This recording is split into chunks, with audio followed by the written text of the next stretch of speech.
அமெரிக்காவில் அமைஞ்சிருக்கிற 2ஆம் உலகப் போர் நினைவிடத்தில் இந்திய வம்சாவளியை சேர்ந்தவங்க நடனமாடி வீடியோ எடுத்திருக்காங்க. அவங்க செஞ்ச அந்த காரியம் இப்போ ஒரு மிகப்பெரிய சர்ச்சையாக வெடிச்சிருக்கு.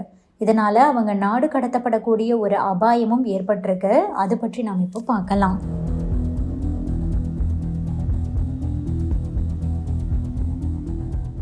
அமெரிக்காவில் ட்ரம்ப் வந்ததுக்கு அப்புறமா விசா நடைமுறைகளை எல்லாம் கடுமையாக்கிட்டாங்க.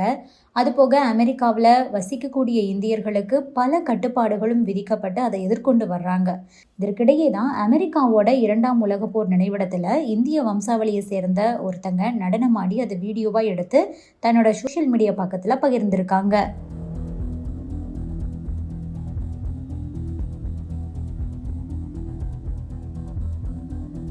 இதுதான் இப்போ சர்ச்சையாக வெடிச்சிருக்கு. அமெரிக்காவில் இந்த வீடியோவுக்கு மிக கடுமையான எதிர்ப்புகள் கிளம்பிய நிலையில் அமெரிக்க அதிகாரிகளுடைய கவனத்துக்கு இந்த வீடியோ போயிடுச்சு. இந்த ஒரே ஒரு வீடியோவால் அவங்க அமெரிக்காவிலிருந்து நாடு கடத்தப்படக்கூடிய ஒரு சூழலே உருவாகிடுச்சு. அமெரிக்க போர் நினைவிடத்தில் நடனமாடிய நபர் மது ராஜ் அப்படின்னு அடையாளம் காணப்பட்டிருக்காங்க. அவங்க குடியேற்றம் இல்லாத விசா மூலமாக அமெரிக்காவில் வசிக்கிறதா சொல்லப்படுது. முதலில் அமெரிக்காவோட டிக்டாக் தளத்தில் பகிரப்பட்ட வீடியோ பிறகு ட்விட்டர், இன்ஸ்டாவிலாம் வைரல் ஆகிடுச்சு. அதில் மதுராஜ் அமெரிக்காவோட 2ஆம் உலகப் போர் நினைவிடத்தில் ஒரு பெண்ணோடு நடனமாடுறாங்க. இது வரைக்கும் அந்த பெண் யார் அப்படிங்கிறது குறித்த தகவல் வெளியே வரல. அமெரிக்காவை பொறுத்த வரைக்கும் அந்த நாட்டு மக்கள் வணங்கக்கூடிய ஒரு இடமா இந்த நினைவிடம் இருக்கு. 2ஆம் உலகப் போரில் அமெரிக்காவுக்காக சேவையாற்றின 1.6 கோடி மக்களையும் உயிரிழந்த 4 லட்சத்திற்கும் அதிகமானவர்களையும் நினைவு கூறக்கூடிய வகையில் இந்த இடம் அமைக்கப்பட்டிருக்கு. இதை அமெரிக்கர்கள் கிட்டத்தட்ட புனிதமான ஒரு இடமாவே பார்க்குறாங்க. அந்த இடத்துல நடனமாடி வீடியோ எடுத்தது தான் பெரும் சர்ச்சையை கிளப்பிடுச்சு. அமெரிக்கர்களோட தியாகத்தோடு தொடர்புடைய இந்த இடத்தை அவங்க அவமதிச்சுட்டாங்கன்னு ஒரு தரப்பினர் கடுமையாக விமர்சனம் பண்ணுறாங்க. போர் நினைவிடம் மாதிரி முக்கியமான சென்சிட்டிவான இடங்களை இந்த மாதிரி சமூக வலைதளங்களில் லைக் வாங்குறதுக்காக பயன்படுத்தக்கூடாது அப்படின்னு பலரும் சாடியிருக்காங்க. இது தொடர்பாக நெட்டிசன் ஒருத்தர் என்ன சொல்லியிருக்காருன்னா, இது தியாகத்துக்கும் அமைதிக்கும் உரிய ஒரு இடம், டிக்டாக் நடன மேடை கிடையாதுன்னு சொல்லியிருக்காரு. இன்னொருத்தர் என்ன சொல்லியிருக்காருன்னா, இவங்கள மாதிரியான நபர்களால தான் வெளிநாட்டினர் பற்றின ஒரு தவறான எண்ணமே அந்த நாடுகளில் ஏற்பட்டுடுது அப்படின்னு சாடியிருக்காரு.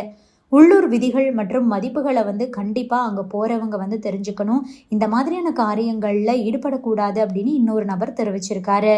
இன்னும் சில அமெரிக்க நெட்டிசன்கள் மதுராஜுவோட பர்சனல் தகவல்களை கூட வெளியிட தொடங்கிட்டாங்க. அவர் எங்கே வேலை பார்க்குறாரு அப்படிங்கிறது பற்றின தகவலையும் வெளியிட்டிருக்காங்க. அவர் ஒரு டான்ஸ் ஸ்டுடியோவை நடத்திட்டு இருக்கிறதாகவும் கூட சொல்கிறாங்க. அமெரிக்காவில் இதற்கு மிக கடுமையான எதிர்ப்பு இப்போ கிளம்பி இருக்கிற சூழலில் தன்னுடைய டிக்டாக் உள்ளிட்ட சோஷியல் மீடியா பக்கங்கள் அனைத்தையுமே டீஆக்டிவேட் பண்ணிட்டாரு மதுராஜ். மேலும் ஸ்டுடியோவோட இணையதளம் சமூக வலைதள பக்கங்கள்ல இருந்து அகற்றப்பட்டிருக்கு. இதோட நிக்கல. இந்த சம்பவம் அமெரிக்க குடியேற்ற அதிகாரிகளுடைய கவனத்துக்கே போயிருக்கு. இதனால மதுராஜுடைய விசாவை ரத்து பண்ணணும், அவரை நாடு கடத்தணும் அப்படிங்கிற குரல்கள் அங்கு வலுத்துக்கிட்டு இருக்கு. அமெரிக்க குடியேற்ற சட்டத்தின்படி விசா வச்சிருக்கிறவங்க குற்றங்களுக்காக தண்டிக்கப்பட்டாலோ அல்லது தங்குவதற்கான விதிமுறைகளுக்கு முரணான நடவடிக்கைகள்ல அவங்க ஈடுபட்டாலோ விசா ரத்து செய்யப்பட்டு நாடு கடத்தப்படுவாங்க. ராஜு இப்போது அந்த மாதிரியான ஒரு ஆபத்தை தான் எதிர்கொண்டு இருக்காரு. அமெரிக்காவில் டான்ஸ் ஆடுறது குற்றம் கிடையாது. ஆனால் நினைவு சின்னங்களுக்கு பக்கத்தில் அனுமதி இல்லாமல் இந்த மாதிரியான நடவடிக்கைகளில் ஈடுபடுவது ஒரு ஒழுங்கற்ற நடத்தையாகவே கருதப்படுது.